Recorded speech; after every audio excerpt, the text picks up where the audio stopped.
What's happening? So I'm making progress on, the couch and the chair. And I just wanted to talk to you a little bit about, the overall process and doing the work, right? Because look, this work is not easy, okay? And I have a pretty good setup and it's still not adequate for what I'm trying to do, right? So, I have a mortise machine that probably cost me, like $1,500, $2,000. I was considering getting like a domino for another $1,500, or if you get both of them, it's like $3,000. So instead of doing that, I'm just gonna order a slot mortise from Felder. And listen, I looked at a bunch of them, and I'm getting tired of always buying things that I need for now, that do the job for now, but don't actually do the job long term. So at this stage, trying to make this stuff and manufacture it, I'm really trying to change my gears. So I was even looking at some dovetail machines, you know what I mean? I was looking at the Lee dovetail machine for like $700 or then $400 or whatever. Then I was looking at the mortiser, which is pretty nice too. But I decided to go with man, what is that thing over there? The Multimaster, right? It's like $2,500 in that box, and I'll get to it eventually. But look, there's a router table that's like what, $2,500. There's a vacuum cleaner that's $1,000. There's the Capex. They're all the same anyways, but that one's like $1,500, right? My table saw, $4,500, $5,000. There's another router table over there for a couple thousand, right? The mortise is over in the corner, and there's the drill press. And if you look at all my hand tools, yeah, you're gonna see that, I got a couple $1,000s worth of chisels. Look, I got, $300 saw sitting right there. I got a bunch of chisels. I got a bunch of like other stuff just hanging around, and this is what I use. So even like this stone right here from DMT is like $100 and something. So this stuff is expensive. I mean, it's so expensive. And I remember the first time that I get into woodworking and started buying machinery, and I don't have any of that stuff that I had before.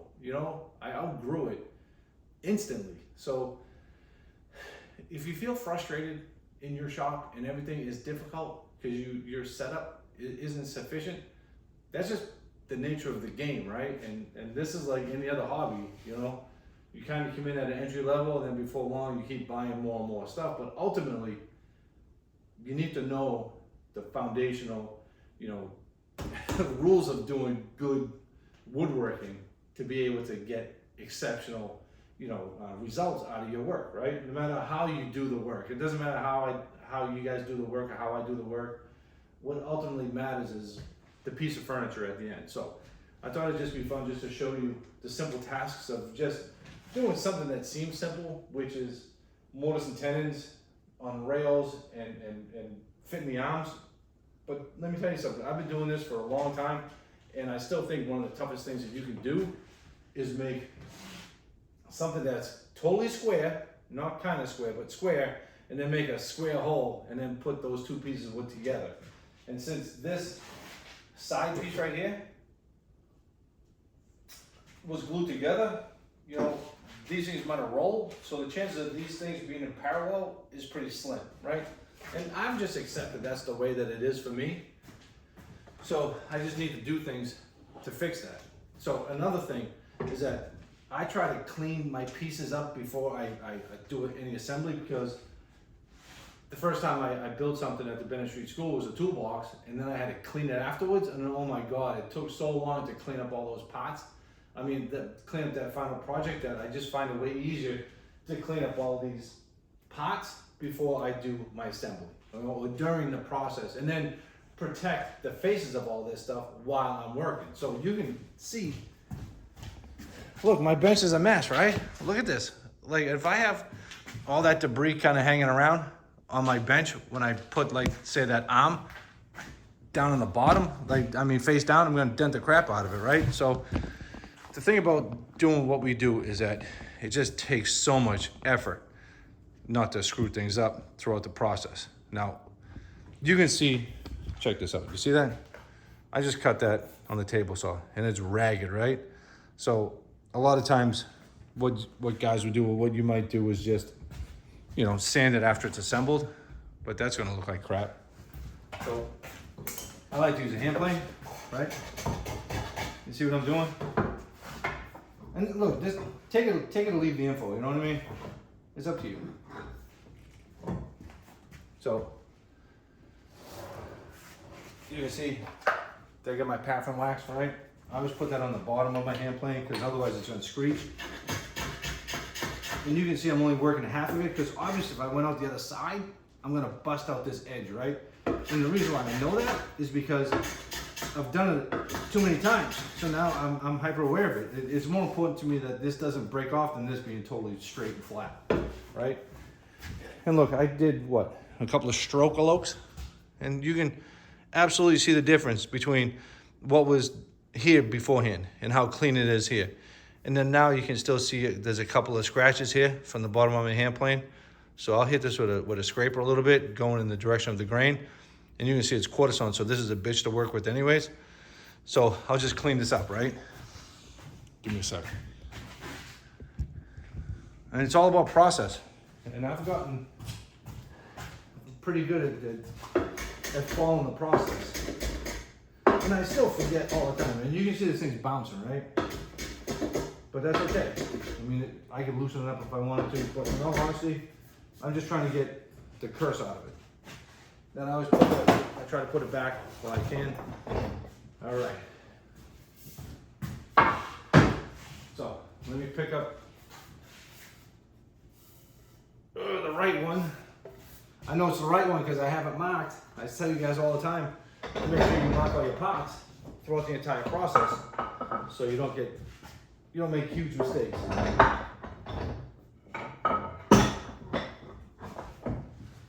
All right. So the deal with this is that I want these two to be in line with each other, right? These two to be in line and then these two to be parallel. So when I grab my arm like this, what I'm doing is I'm looking for a gap in between, you know, the post and the side of the arm. And then I took my shoulder plane, which is another couple $100, right? And I have 3 of them, so there's another $1,000 sitting right there.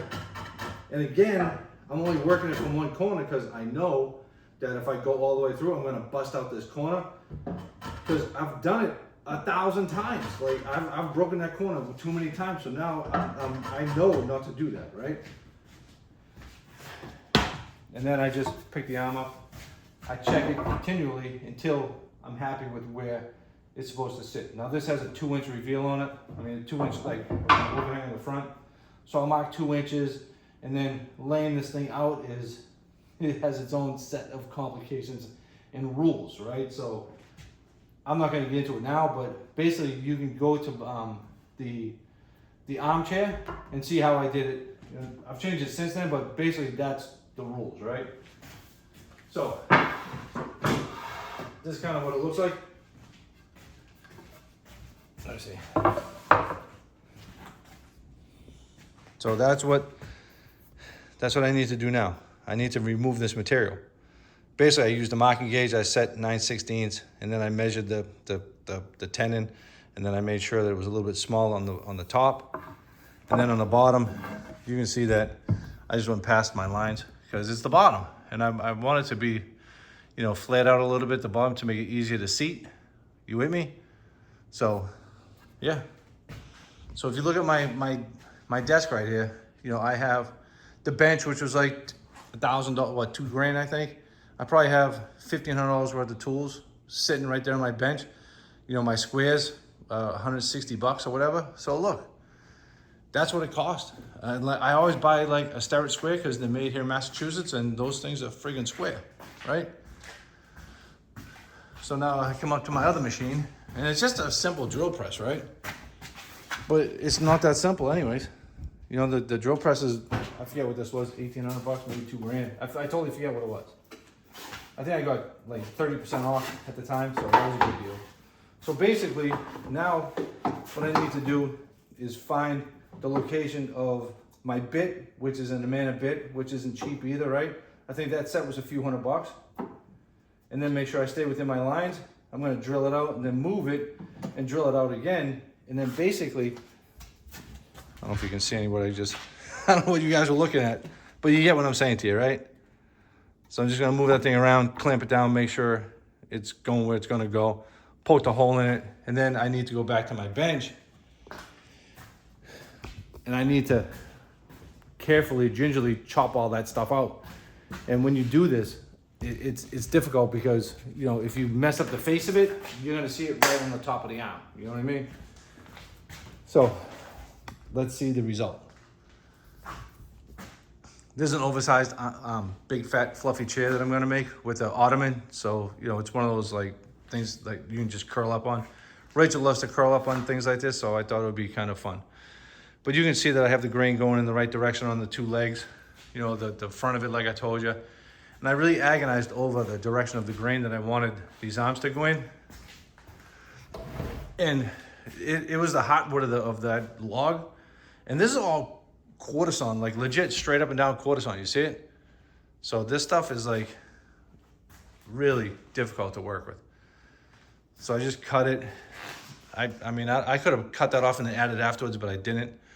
So I need to mess around with that stuff and cut it afterwards. But you can see how clean it is because I sanded it and made it look as nice as possible before I did the assembly, right?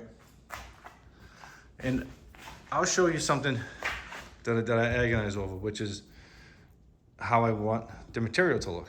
And, you know, once you pull the trigger and you make the decision, it is what it is, right? But just to, for instance, show you.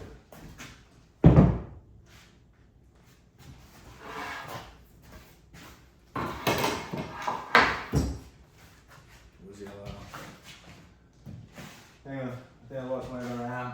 Oh yeah, let's go over here. Hey, the older I get, the more I walk around my shop looking for stuff, you know what I'm saying? Anyway.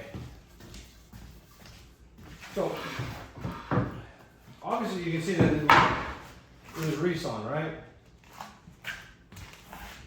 You see the sapwood right there? I mean the hardwood right there? You see how that's lined up? Because I resawed it and I booked it out. Typically I never book things out like this. And I was really agonizing over what I wanted the stripes to look like. And, you know, I almost went in this direction. And listen, you gotta mark this stuff, because look, I could easily get confused and think that was the top when it's actually the bottom. And I like the way that looks right there, but it's a little light for me. So I like the darker striations of this maple. Not that I was committed to it, but I have to be committed to it on the arms because that's what I committed to on the bottom. You see that? So paying attention to the orientation of all this material throughout the entire process of the build is challenging, right? But that's the name of the game, because I'm trying to assemble something in my mind that I had in my mind rather, and bring it to life, right? And it just takes constant vigilance of doing it and being aware of it. You know, like a little tip, right? Before I set the arm, I'm gonna break these corners on the top of this tenon so it's easier to fit the arm. And then I'm gonna back cut all this stuff and I'm gonna round over the corners at the bottom with a file. You know, so like any job, right? There are a zillion tricks to it, and I have a lot of tricks because I've been doing it a long time, and I try to make my job easier as I go, because in all honesty, what do I care if like all the surfaces of this tenon and that mortise aren't perfectly in line with each other, right? Because the glue's gonna hold it together anyways, it's 50 times stronger. What I'm ultimately trying to achieve is a beautiful, elegant looking assembled piece of furniture, not just the perfect joint. So if you look at some of this stuff, it's not square, it ain't flat, it's got its problems, you know, because nothing's perfect in this world, right? And I've learned to live with that and accept it and kind of work like with my own shortcomings. And one of my biggest shortcomings is that I'm a mess, you know? Like, I don't have a toolbox, I have crap all over the place, and this is just, you know, the nature of the way that I work, unfortunately. And I always try to have a better, more like easier way of doing things. And I always try to tell myself I'm gonna clean up every night before I go home. But you know, the truth of the matter is, I never do. I get the router bits over it, a few $1,000s worth of router bits that just, I can't stand using. So that's why I bought the Shaper. Because I just outgrew like using that little router table. So yeah, that's it. One day I'll build a tool chest and I'll have all my crap together and, you know, probably not though. All right, well, I hope I taught you a little something and just to give you a little inspiration because, look, woodworking's hard, okay? It's very difficult to do woodworking at any level. So if you're out there doing it, you know, kudos to you. And if you're doing it with machinery that isn't really capable of doing the job that you want it to do, and you always have to find creative ways to do things, like you have no idea how hard it was for me to cut this tenon on the table saw because I don't have the appropriate setup on a Shaper, you know, and I just can't do it on a router table. So yeah, the setup time for doing all this stuff sucks. Let's be honest, it just sucks to have to always set up a machine to do like 1 or 2 tasks, right? That's why it's always easier to build a couple of pieces. But the problem is then you're building a few pieces and it takes way longer. So the sense of satisfaction of doing the work takes forever. That's why a lot of you guys out there love to do pen turning and turn bolts, because it's like instant gratification, right? And don't worry, you know, it costs a lot of money. Just keep at it, you know what I mean? And I'm gonna keep at it, and then when my new machinery comes in here finally, you know, hopefully I'll manufacture some stuff, I'll get the price point down and be successful at trying to knock out a living, because it's a grind, boy. I mean, look, it's Sunday on Labor Day weekend. And here I am talking to you guys because I got nothing better to do in my life. Except work, try to make it happen. All right, have a blessed day, everybody, all right?